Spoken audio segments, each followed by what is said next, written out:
Salut la team, c'est Marvin, ça me fait super plaisir de vous retrouver aujourd'hui pour cette nouvelle vidéo. Alors pardonnez ma voix, je pense que vous l'avez peut-être entendu, j'ai la voix démontée, je suis malade depuis une semaine, enfin bref c'est la galère. D'un côté avec le temps qu'il fait, c'était un peu à prévoir. Et justement aujourd'hui c'est pour ça que je tourne cette vidéo comme vous pouvez le voir dans mon local, puisque oui là je suis dans mon local. Et si je fais donc cette vidéo dans mon local, c'est justement parce que en ce moment la météo est vraiment super capricieuse. Il pleut à peu près 1 heure sur 2, donc pour ce que je vais réaliser justement dans cette vidéo c'est un peu compliqué. Donc je me suis dit tiens je vais tourner ça dans mon local, au moins je serai à l'abri. Donc voilà, aujourd'hui dans cette vidéo je vais réaliser une pergola vraiment assez moderne mais avec une touche de naturel. Je vous en dis pas plus, vous allez voir ça dans la vidéo. J'espère que ça va vous plaire. Juste le temps pour vous de mettre un petit pouce bleu sous la vidéo et nous on se retrouve tout de suite juste après ce petit générique. C'est parti.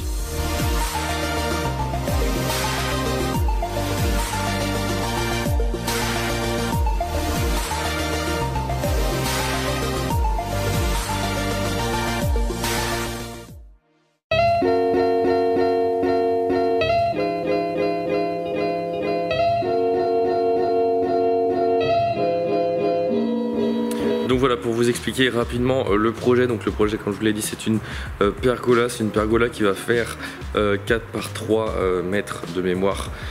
Et l'aspect naturel que je vais lui donner, c'est par rapport aux poteaux. Les poteaux, en fait, je vais les faire en châtaignier, en poteaux de châtaignier naturel, vraiment pour avoir un aspect vraiment naturel et irrégulier.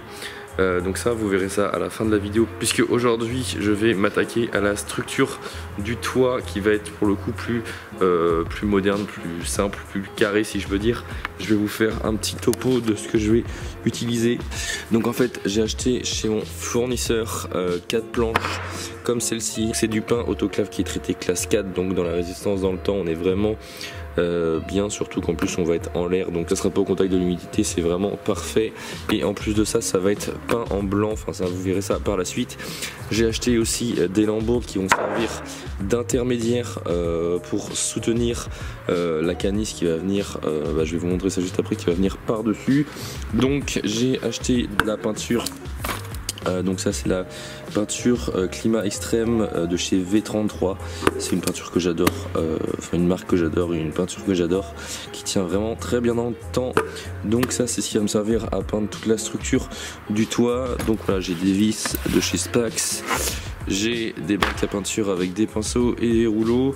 Bon, mon matériel forcément, et la canisse dont je voulais vous parler, ça ressemble à ça. Donc c'est ça qui va venir par-dessus la structure, et ça va servir en fait de pare-soleil si je peux dire. Le but de cette pergola est vraiment de s'abriter un peu du soleil quand on veut se poser et donner un petit peu un coin cocooning au jardin, et on se sent un petit peu renfermé mais pas trop. Et donc voilà, ça va vraiment être parfait pour ça. Les canisses, alors là il y en a que 2 mais j'en ai acheté plusieurs, puisque c'est des canisses là qui font 1,50 m par 3 mètres, donc qui vont être dans le sens perpendiculaire à la pergola, enfin au rectangle, donc perpendiculaire. Bref, vous m'avez compris. Ce que je vais faire, c'est que je vais commencer à positionner la structure. Il va falloir que je coupe d'abord les 4 grandes planches aux dimensions de la pergola, donc 2 de 4 mètres et 2 de 3 mètres, parce que ça va être, je vais faire un grand rectangle, et après je vais venir installer toutes mes lambourdes en interstice, un petit peu comme la structure d'une terrasse, pour ceux qui voient. Ce que je fais, c'est que je fais ça, et une fois que c'est fait, on se retrouve juste après. Bon, en fait je suis con, j'étais en train de mesurer mais j'ai pas pensé qu'elles font déjà 4 mètres, donc j'en ai que 2 à couper de 3 mètres.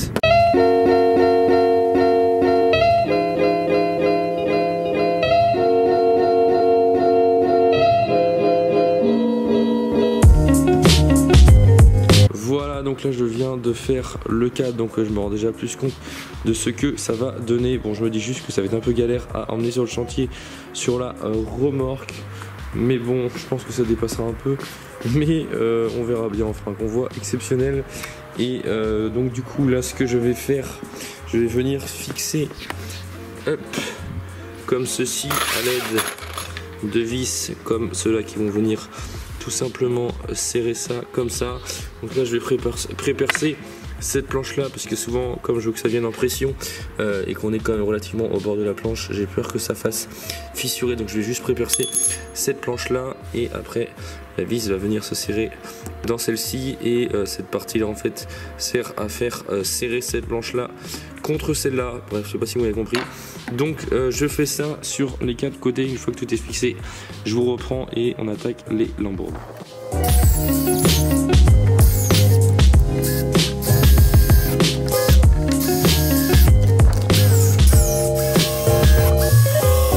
Maintenant je vais passer aux lambourdes, donc je vais mettre 5 lambourdes espacées de 66, enfin 5 lambourdes sur la totalité, ce qui fait que ça me les fait espacer de 66,6 ou 7 mm, quelque chose comme ça.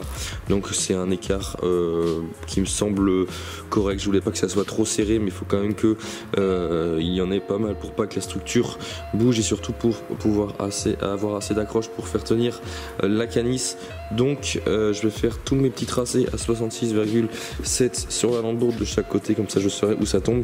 Après je vais venir les couper et les visser, vous allez voir.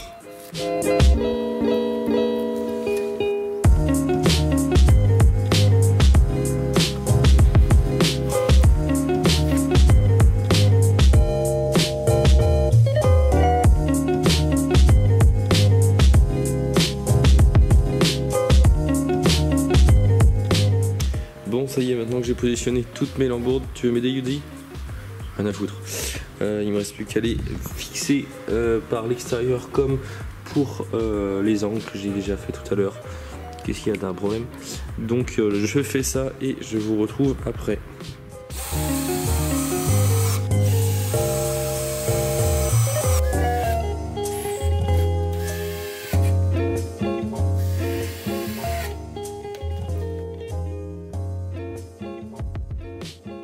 Ça y est, toute la structure du toit est terminée. Je viens de la positionner sur merde, comment ça s'appelle, sur des tréteaux. Voilà, j'en perds les mots. Donc du coup, là, je vais passer à l'étape qui va tout changer, la peinture. Donc, comme je l'ai dit, j'utilise de la peinture de chez Climat Extrême. C'est de la peinture qui est vraiment faite pour l'extérieur, pour résister aux intempéries. J'adore cette marque de peinture. Donc là j'ai pris blanc parce que pour rester dans le thème du jardin que je suis en train de réaliser. Donc là je vais ouvrir le pot et je vais me mettre à peindre. Je tiens à préciser que le bois il est resté stocké dans le hangar depuis quelques semaines, ce qui fait qu'il a vraiment séché. C'est vraiment conseillé parce qu'en fait si le bois est humide, il va travailler, il va éclater et tout ça. Et du coup la peinture risque de moins adhérer. Donc il faut vraiment qu'il sèche. Et il faut savoir aussi que le traitement autoclave qui est dans le bois, quand le bois sèche, le traitement il arrive qu'il ressorte. Là par exemple on voit des petits points bleu verdâtre, ça ressort un petit peu comme de la sève. Donc du coup si le bois n'est pas sec et que vous peignez, bah, après ça risque de ressortir et de faire dégueulasse sur la peinture. Hein biche, qu'est-ce que t'en dis toi? Qu'est-ce que t'en dis? Tu t'en tapes hein? Tu me regardes. Donc voilà, je vais passer une première couche.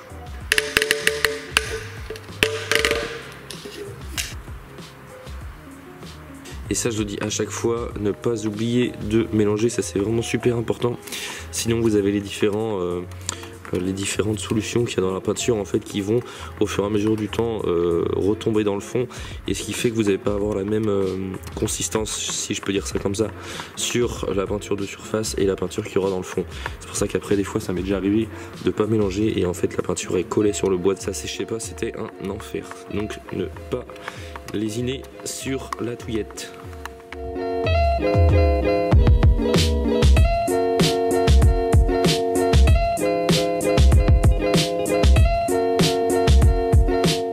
Bon ça y est, la première couche est passée, donc ça c'est une bonne chose de faite. Comme on peut le voir c'est déjà vachement couvrant, donc je pense que je vais passer 3 couches pour vraiment que ça soit vraiment nif en soi. 2 couches ça suffirait. Mais comme c'est relativement rapide à faire, pratique, surtout que là c'est quand même à hauteur, donc c'est assez facile à faire. Donc je pense que je ferai 3 couches pour que le résultat soit vraiment nickel. Petit souci c'est que là faut que je m'en aille et ma voiture est là. Comme un con, j'ai oublié de la sortir avant. Ça c'est tout moi dans ma précipitation, j'étais content, j'avançais bien. Et donc voilà, il va falloir que je trouve une solution pour sortir la voiture, surtout que la peinture n'est pas encore sèche forcément. c'est génial, toujours un truc. Bon, du coup j'ai trouvé la solution, j'ai mis la structure à la verticale contre le mur, comme ça je suis tranquille, je peux sortir la voiture et ça va pouvoir sécher tranquillement. Moi en attendant, comme vous l'avez vu, dans le coffre de la voiture, j'ai mis plein de peinture, principalement il y a des saturateurs, j'ai des bidons je sais même pas ce que c'est, des Blue, enfin bref, des produits pas très propres si je peux dire. Et si je vous montre ça, c'est pas anodin. Je voudrais en profiter pour vous parler de la société EcoDDS. EcoDDS, qu'est-ce que c'est? C'est un éco-organisme à but non lucratif, je le précise parce que ça me paraît quand même important, et qui a pour mission, pour action si on peut dire, d'encourager, que ce soit les sociétés comme la mienne, mais surtout le particulier. De toute façon, dans notre vie privée, on est tous un particulier, et de nous encourager en fait à trier nos déchets, mais pas n'importe quel déchet. Là, je vais parler principalement des déchets chimiques. Donc moi, personnellement, j'utilise beaucoup de tout ce qui est peinture, saturateur, tout ce que vous avez vu dans le coffre en fait, beaucoup de vernis, des résines, parfois, enfin les résines que je peux utiliser sur les supports minéraux. Qu'est-ce que je peux utiliser d'autre dans mon métier? Il y a tout ce qui est mastic, les cols, les vernis, je crois que je l'ai déjà dit, les silicones, il y a tout ce qui est scellement chimique que j'utilise régulièrement pour fixer des supports, d'ailleurs comme la pergola. Dans mon métier, on utilise aussi beaucoup, enfin moi personnellement, j'en utilise pas du tout, en tout cas plus du tout, c'est tout ce qui est produits, tous les désherbants, mais ça c'est le genre de produits qu'on a tous, toutes les personnes qui ont un jardin, il y en a beaucoup je pense qui ont du désherbant chez eux. Il y a tous les produits aussi dissolvants, enfin les produits détergents plutôt, comme le Wheat Spirit pour nettoyer la peinture. Tous ces produits, c'est donc des produits qui contiennent des agents chimiques et qu'il faut surtout pas jeter à la poubelle en fait, parce que si je vous parle de ça, c'est qu'il y a encore trop de gens qui jettent ce genre de produits à la poubelle, et c'est vraiment important de ne pas le faire et de bien se renseigner où les jeter, puisque quand vous jetez vos déchets à la poubelle, ça va suivre un cursus et une destruction, je dirais, habituelle pour ce type de produit. Pour ce type de produit que vous jetez dans vos poubelles, les produits ménagers, je parle bien, je ne sais pas si je me suis bien fait comprendre, mais pour tout ce qui est produits chimiques, des fois on a beau croire que quand on jette à la poubelle, il y a des personnes qui sont tout le temps derrière nous pour trier, mais c'est pas du tout le cas. Enfin c'est le cas, mais il y a beaucoup de produits forcément qui passent à la trappe, et si ces produits là passent par le même endroit que les déchets ménagers qu'on peut jeter habituellement, ça va créer, les structures qui reçoivent ces déchets ne sont pas tout le temps faites pour trier ces déchets, ce qui fait qu'il y a beaucoup de déchets chimiques qui vont être soit incinérés, en tout cas pas triés comme il le faudrait. Et je pense qu'on est beaucoup, moi je l'ai personnellement, à avoir cette culpabilité quand on a un produit comme, je reviens à la peinture par exemple, ou qui reste du contenant à l'intérieur, que la peinture est perdue parce que ça fait trop longtemps qu'elle est dedans, et on n'ose pas le jeter à la poubelle, mais on ne sait pas forcément où le mettre, parce qu'on a cette petite culpabilité qui nous fait nous dire qu'il ne faut pas le jeter à la poubelle, mais on ne sait pas forcément où il faut le jeter. Et c'est là justement qu'intervient la société EcoDDS. En fait, eux, ils vont se charger de réceptionner tous ces produits sur des lieux de collecte qui sont super faciles à trouver. Je vais vous le montrer d'ailleurs comment faire. Donc vous avez juste à vous rendre sur le site internet d'EcoDDS. Donc là, c'est ce que je vais faire. Le plus simple, ce sera de cliquer dans le lien que je vous mettrai directement dans la description. Vous retomberez directement sur la bonne page. Donc voilà, on tombe sur cette page là. Alors là, je suis via mon téléphone. Je vais cliquer sur un particulier et voilà, j'ai ce tankard vert qui s'affiche où déposer vos déchets chimiques. Grâce à votre carte des déchets, découvrez le point de collecte le plus proche de chez vous. Donc là, vous tapez soit votre code postal, soit votre ville. Moi, personnellement, je vais mettre Rezé, France. Donc là, faut pas être pressé parce que mon internet, c'est pas trop ça. Et voilà, donc là, on tombe sur la carte de Nantes. Donc là, on peut s'apercevoir qu'il y a bien Rezé juste ici. Et si je descends, si je prends du recul, on va voir que tous les points verts qu'on peut voir sur la carte, c'est tous les points de collecte. Alors si je recule, vous allez voir qu'il y en a partout en France. C'est vraiment impressionnant, donc c'est vraiment super simple. Moi, pour ma part, je vais aller au plus proche. Donc Rezé, on va dire que ça va être ici. Déchetterie de Rezé, rue Pierre-Legendre, 44 000 Rezé. Donc c'est une déchetterie apparemment, mais ça peut être plein de points de collecte différents. C'est pas forcément tout le temps en déchetterie. Donc là, ce que je vais faire du coup, c'est que je vais terminer de charger la voiture parce que j'ai plein d'autres trucs, plein d'autres produits d'ailleurs qui traînent. Et je vais aller faire un petit tour à la déchetterie avant de reprendre la deuxième couche sur la pergola. Bon, ça y est, je suis à la déchetterie. C'est un peu le bordel parce qu'il y a plein de monde. et je vais vous montrer vite fait où il faut lancer ça, enfin où il faut jeter ça plutôt. Voilà, j'ai jeté mes pots de peinture, donc là c'est des bennes, il y a marqué déchets dangereux. Et c'est dans ces endroits là, alors là je suis dans une déchetterie, mais comme je vous l'ai dit, il peut y avoir d'autres points de collecte, pas spécialement que dans les déchetteries. Donc voilà, j'ai fait ma bonne mission du jour.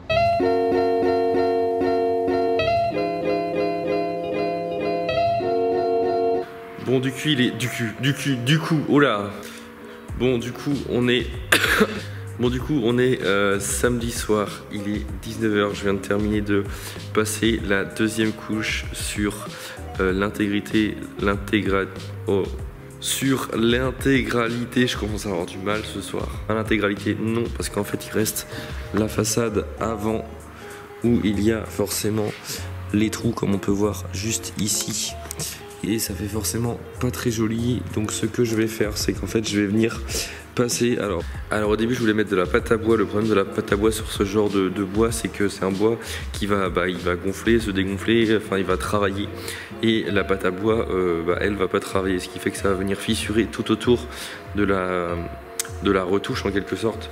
Donc ce que j'ai fait sur l'un de mes projets cette année où j'ai fait une pergola et ça a très bien fonctionné, c'est que je viens poser un mastic comme vous pouvez voir juste ici, donc de la marque Rubson. C'est un mastic blanc, il y a marqué mur intérieur et extérieur, fissure et finition, et très important, il y a écrit ce pain. Ça c'est vraiment, enfin on voit pas là, mais c'est vraiment important parce que j'ai déjà fait la connerie d'en prendre un qui était un petit peu dans les gris clairs, enfin beige. J'ai voulu le peindre et en blanc et ça se peignait pas. Du coup c'était vraiment super galère, il a fallu que je regratte tout.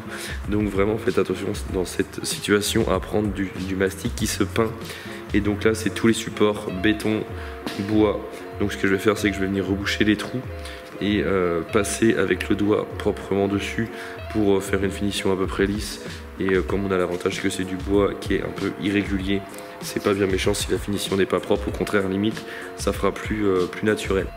Donc voilà, je viens en mettre plein dans la vis, pareil dans celle du bas, et après je viens finir avec le doigt proprement, on essaie de faire au mieux. Là le problème c'est que j'ai la caméra dans l'autre main et il faut que j'aille m'en enlever parce que j'en ai plein sur le doigt, donc je vais poser la caméra. Bon, ça y est, deuxième journée sur la pergola. La bonne nouvelle c'est que je commence à récupérer ma voix. La mauvaise c'est qu'il fait toujours aussi dégueulasse dehors. Donc hier soir j'ai peint une deuxième couche rapidement pour pouvoir passer la troisième ce matin, et en fait je me rends compte que, je sais pas si on voit, mais ça a même pas besoin de troisième couche parce que là c'est déjà super bien couvrant. Et bon là on voit pas trop non plus, mais les points des vis se voient quasiment plus. Je pense que je ferai peut-être des retouches de peinture une fois que la pergola sera fixée sur mon projet. Ceci dit, du coup aujourd'hui je vais m'atteler à la fixation des canisses. Donc comme vous pouvez le voir, c'est des canisses mais pas des canisses première qualité. Là j'ai vraiment pris de la bonne qualité et elles sont vraiment larges pour vraiment que ça dure le plus longtemps possible. Je pourrais pas vous dire ce que c'est comme bois.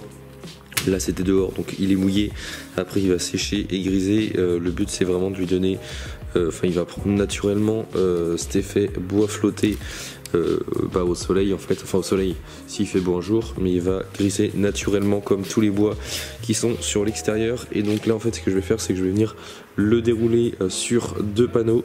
Après il va venir à cheval sur une lambourde, puisque après il faut que je puisse fixer le deuxième panneau et il va falloir que je le coupe puisque sinon il va dépasser. Donc ce que je vais faire, c'est que je vais le dérouler, bien le centrer sur le milieu de la lambourde et tracer un trait sur toute la longueur, et je pense que je vais le découper au sécateur, ça sera plus simple et plus propre.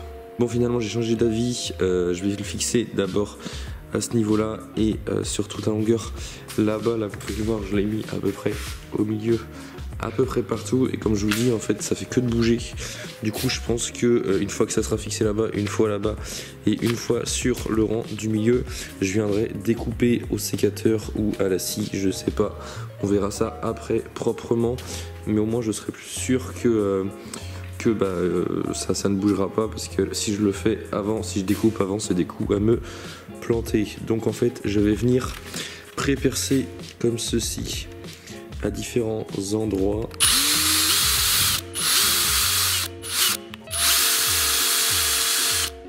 peu difficile de visser et de filmer en même temps. Et je vais venir visser en fait ça. Donc là je vais le mettre au bord. Ça c'est la partie qui va être collée au cabanon. Donc c'est pour ça que j'ai pas fait les finitions du tout au silicone, mais j'ai quand même bouché les trous pour éviter que l'humidité rentre dans le bois. Et je vais venir fixer ça comme ceci à différents points. Je pense que je vais les faire tous les 20 cm à peu près. Idem sur la partie du milieu et idem après sur le rebord. Ce que je fais, c'est que je fais ça et on se retrouve juste après pour la découpe. Bon, ça y est, je viens de terminer de fixer toute la première canisse. Je suis plutôt content parce que ça a l'air de plutôt très bien tenir. D'un côté, j'ai mis des vis presque tous les 10 cm, donc ça risque pas de bouger. Là je vais m'attaquer à découper tout ce qui dépasse. J'ai essayé au sécateur, c'est plutôt la galère.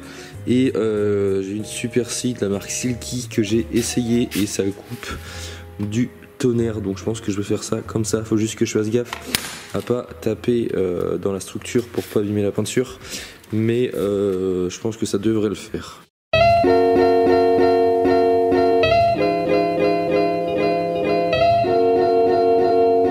Ça y est, tout est coupé, je suis trop content. J'ai pas une égratignure. Non, ça c'est dans le bois. J'ai pas fait une égratignure. La scie elle a super bien coupé, donc ça c'est une très bonne chose. Ça me rassure parce que j'avais peur de passer 3 heures. Donc celui du milieu va être un peu plus compliqué à mon avis parce que du coup j'ai pas de rebord, donc il va falloir que je le coupe avant de le fixer.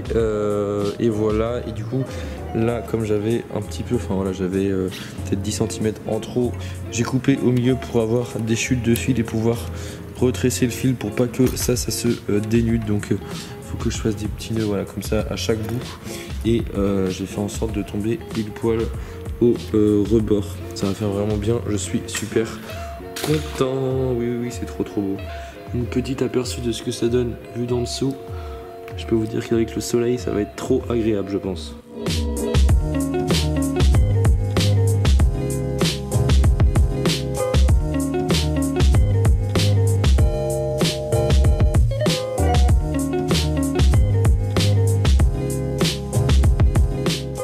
Bon les amis, je vous retrouve comme vous le voyez derrière moi en forêt. Je suis dans la forêt du père d'un ami à moi et comme vous pouvez peut-être le constater pour ceux qui connaissent les arbres et les plantes, je suis entouré de châtaigniers. Le Castanea sativa, donc c'est avec ce bois là que je fais mes poteaux de pergola. Pourquoi? Parce que c'est un bois qui est hyper compact, hyper résistant, c'est un bois qui tient super bien en extérieur. C'est avec ce bois là qu'on sert à faire, vous savez, toutes les petites clôtures où qu'on met du barbelé là, autour des champs, des prés.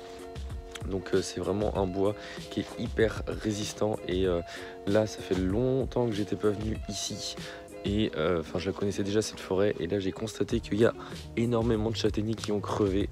Alors ça va être bien pour moi parce que du coup je vais pouvoir taper directement dans du bois sec, mais c'est un petit peu dommage pour la forêt. Voilà, je sais pas si vous voyez, mais toutes les cimes sont sèches, il y en a plein. Regardez là par exemple, je suis tombé sur un qui me plaît particulièrement. Il est sec depuis pas très longtemps, je pense, je dirais peut-être une année ou deux. Et il a commencé à se desquamer. Donc desquamer, ça veut dire quand on enlève l'écorce. Et généralement, j'aime pas prendre du bois qui est déjà sec parce que souvent, bah voilà, il y a déjà des insectes, des termites, plein de petites bêtes à l'intérieur qui ont commencé à faire pourrir le bois. Mais celui-là, on voit que c'est assez récent et on voit que si on frotte, il y a du blanc en dessous. Enfin, il fait pas pourri. C'est-à-dire qu'on voit que l'écorce a sauté, il a craqué, comme on peut le voir ici. Mais il est sec, il a l'air quand même sain. Donc celui-là, je pense que je vais le couper. Je vais vérifier quand même avant de le couper qu'il n'y ait vraiment pas trop de petites bêtes à l'intérieur. En plus, ce qui est pas mal quand il est sec, c'est que l'écorce s'enlève toute seule.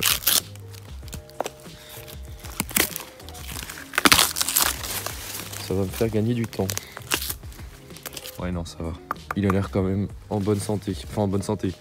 Je viens quand même de dire d'un truc qui est mort qu'il était en bonne santé. C'est pas grave. Bon, finalement, je vais tout de suite m'échauffer. Je vais le couper. Hop. Avec ma super scie parce que je voulais pas faire trop de bruit à la tronçonneuse. Par contre, je pense qu'il va falloir que je pose le téléphone parce que c'est pas très pratique.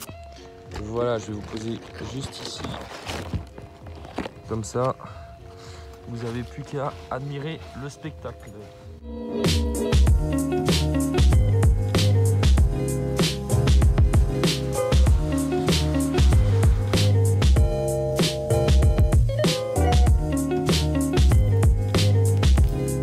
En moins de 4 minutes, il était à terre, enfin à terre. Je me comprends parce qu'il s'est replanté le con. Donc là je vais le recouper à peu près à 3 mètres de haut juste au-dessus là pour me laisser un peu de rab. Bon là clairement je fais pas le malin parce que j'ai entendu des bruits un peu chelous. Je sais pas si c'est pas des sangliers ou une connerie comme ça, surtout qu'à l'entrée j'ai vu un terrier, je vous explique même pas, fraîchement retourné. Donc si cette vidéo sort jamais, ou plutôt si elle sort un jour et que j'ai disparu, bah, vous saurez que je me suis fait bouffer par des sangliers. Tiens, j'arrive au trou. Oh là là, ça me fait flipper, j'ose même pas mettre la tête devant. Je me fais genre trop des films à chaque fois. Bref, je suis un peu sorti du contexte. Je suis toujours en train de chercher mon deuxième arbre.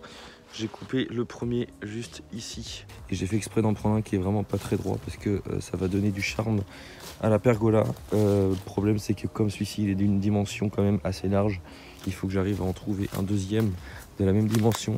Et pour ceux qui auraient des doutes sur la sainteté du bois, je sais pas du tout si ça se dit, mais on voit bien qu'il n'est pas du tout pourri, qu'il est juste complètement sec mais pas abîmé.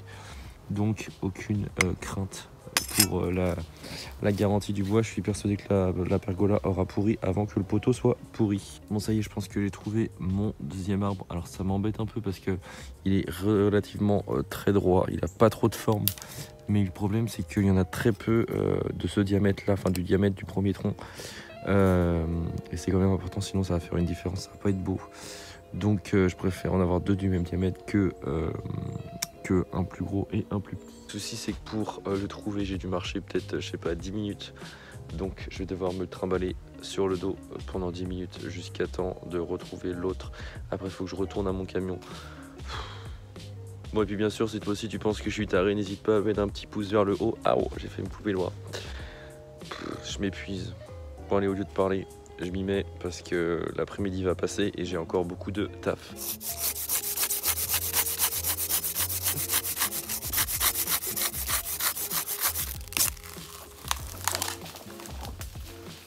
Ça y est, donc là, j'ai coupé le tronc. Je suis content parce qu'il est aussi sain que l'autre. Donc ça, c'est de bonnes nouvelles, je les ai pas coupés pour rien. Maintenant, il faut que je me trimballe ce tronc sur le dos à travers la jungle qui est derrière moi pendant 10 minutes de marche à pied. Pas besoin de faire de sport. Ça y est. Bon, une chose de faite. Maintenant, il faut que je les amène au camion. Je vais clamser. Ça y est, ils sont dedans. Bonne chose de faite. Bon, du coup, je viens de poser le poteau sur des tréteaux pour pouvoir bosser dessus. Je viens de mettre un disque, ce genre de disque là, pour poncer. Là, j'ai fait un essai. Donc, on peut voir ce que ça donne sur le bois séché. Alors, pour l'instant, il a une couleur encore, couleur un petit peu marronnée, couleur bois. Mais après, avec la javel, je sais pas si je vais encore le javeliser. Parce que des fois, ça peut avoir des mauvaises réactions. Enfin, ça peut jaunir. Et avec le temps, il va devenir blanc grisé.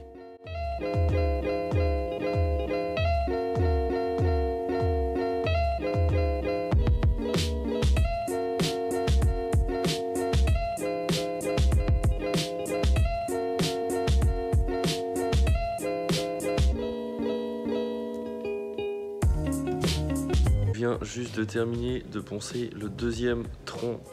Celui-là j'en ai plutôt chié parce que il n'était pas aussi facile que le premier.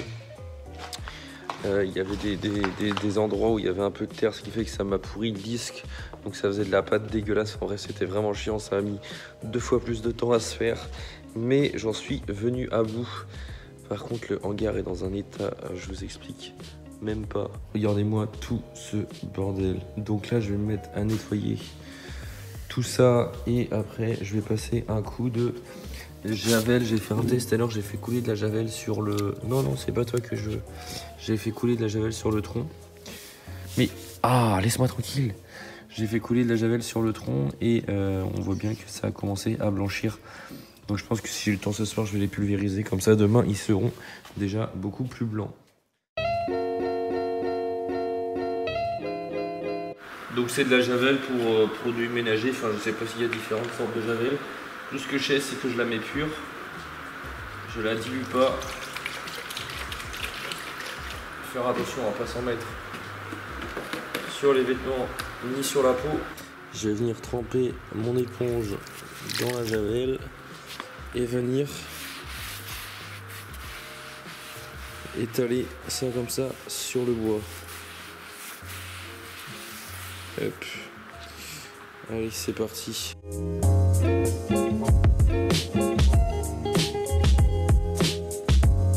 Bon bah ça y est, la javel c'est passé, maintenant il n'y a plus qu'à faire, attendre que ça fasse effet. Bah là c'est vrai que c'est un petit peu marron, mais c'est parce que le bois est mouillé, donc j'aurai le résultat demain matin.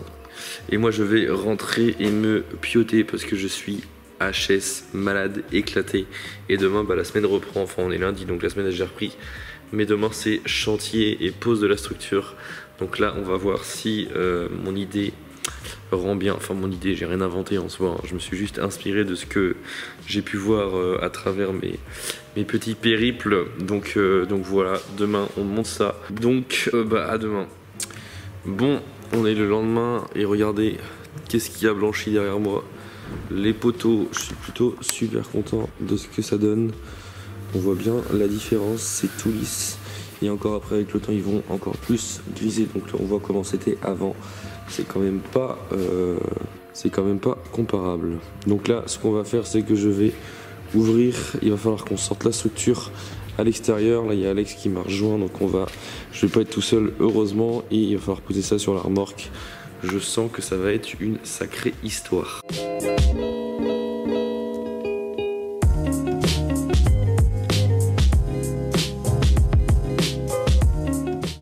Bon ça y est, c'est chargé, regardez la dégaine qu'on se tape. Plutôt pas mal, bon là c'est pas fixé encore. Et ça repose comme ceci, donc logiquement je pense pas que ça devrait bouger. Ça fait un peu convoi de l'extrême.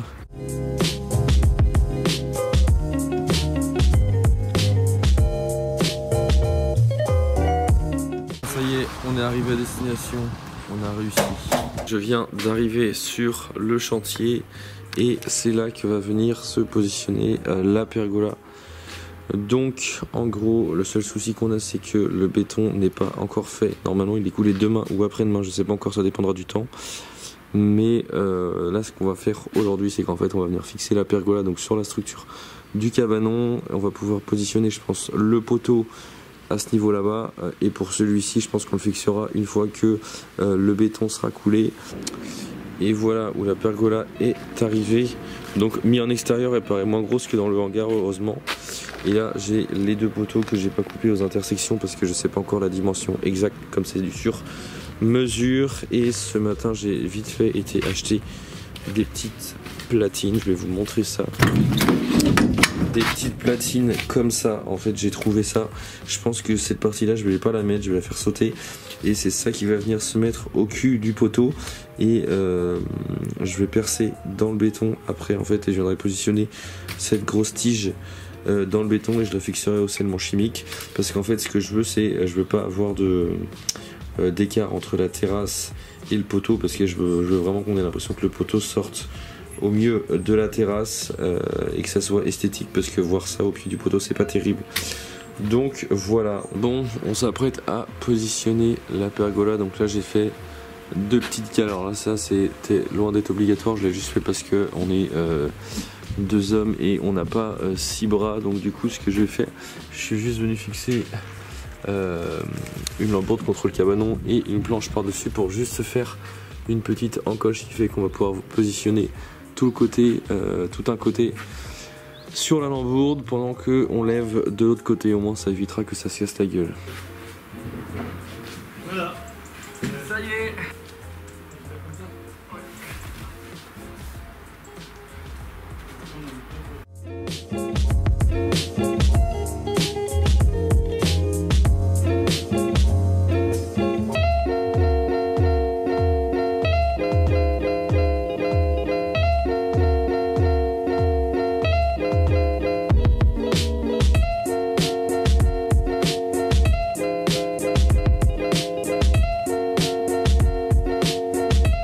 Bon ça y est, la pergola est enfin à son emplacement. Donc du coup là un petit peu redescendu parce qu'à la base elle était un peu plus haute. mais c'est vrai que ça faisait pas terrible, surtout avec la maison qui est derrière. Du coup ça nous a bien été utile les petites cales quand même, comme on peut le voir juste ici, c'était bien pratique. Et maintenant je vais me servir de ceci, j'ai acheté ça ce matin. Donc c'est des vis qui font 120 de mémoire, non 150, donc 15 cm et avec des petits capuchons blancs comme ici qui vont venir en finition propre dessus, ce qui fait que je vais mettre à peu près une vis à chaque intermédiaire et ça tombe dans les lambourdes en fait de la structure du cabanon.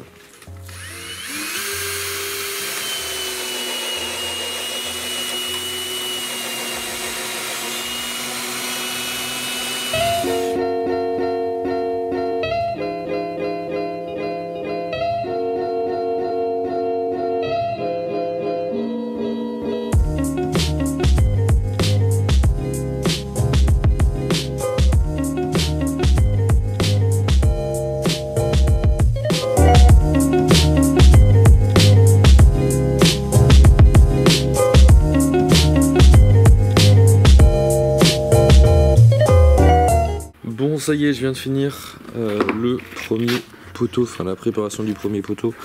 Donc là j'ai fait une découpe à 90 dans le tronc. Bon, j'en ai un peu chié. Après c'est pas nif mais ça fait rien, c'est pas trop grave. Donc ça c'est ce qui va venir soutenir la partie qui se trouve juste là-bas. Et au niveau du scellement du poteau, en fait j'ai fait une découpe pareil dans le bois au ciseau à bois pour encastrer cette platine là pour pas qu'on puisse la voir et que ça soit vraiment invisible et que le poteau vienne à fleur de la terrasse. Et ça va être enfin on va percer à travers la terrasse dans la structure, je disais dans la structure béton de la terrasse, et je vais fixer ça au scellement chimique. Donc là j'ai le marquage du poteau qui va venir sur la terrasse et j'ai fait un patron rapide pour savoir où allait tomber la platine, enfin ça. Donc là il n'y a plus qu'à percer à ce niveau là.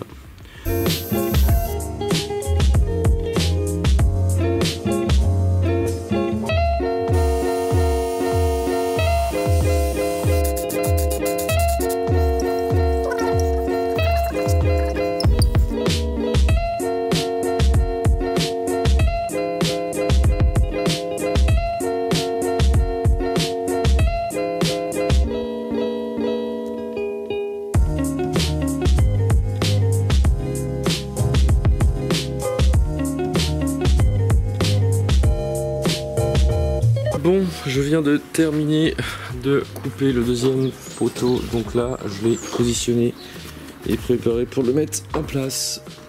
Donc il va comme ceci. Le souci c'est que le béton ici n'est pas fait, donc pour l'instant je vais le faire suspendre à la pergola et je vais venir faire un peu de béton, et logiquement le béton est coulé demain, donc après il n'y aura plus qu'à venir proprement autour. Tant pis pour lui, le maçon avait qu'à venir plus tôt.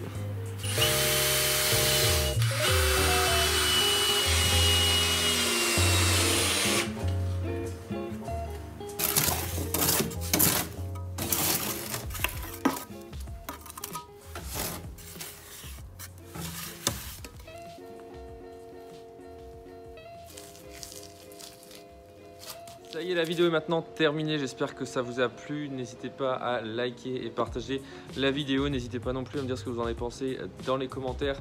Ça coûte pas cher et ça fait plaisir et c'est vraiment très important. Donc voilà, n'hésitez pas si vous avez aimé la vidéo. Je vous invite aussi à me rejoindre sur mes réseaux sociaux qui s'affichent juste ici pour en voir beaucoup plus et surtout en voir au quotidien. Nous on se retrouve au prochain épisode et pour ne pas le louper, je vous invite à vous abonner si ce n'est pas encore fait et surtout d'activer la petite cloche des notifications qui se trouve juste à côté du bouton abonner, comme ça vous serez sûr de ne pas louper les prochaines vidéos. Moi je vous laisse, je vous embrasse et je vous dis à très bientôt. Ciao.